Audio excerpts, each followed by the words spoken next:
Yun, mayroon nga pala akong corn beef dyan na malaki, tsaka dalawang itlog mga kasisi, mga idol, mga loads.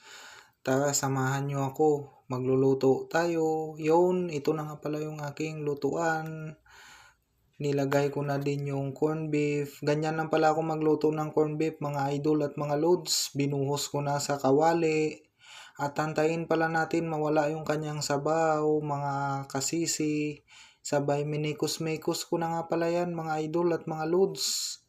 Mahinang apoy lang pala dyan para hindi agad siya masusunog. Yan, ito na nga pala yung ating corn beef.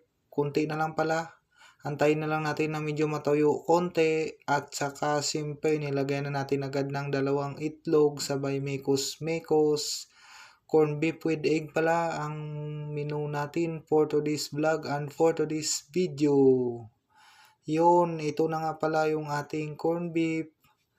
Yan, mikos-mikos lang natin mga kasisi na mahalo yung dalawang scramble egg. Yan, ito na nga pala siya, luto na. Ulam pala namin ng anak ko to. Breakfast hanggang lunch. Shout out to all followers and viewers. Hanggang dito na lang. Thank you for watching.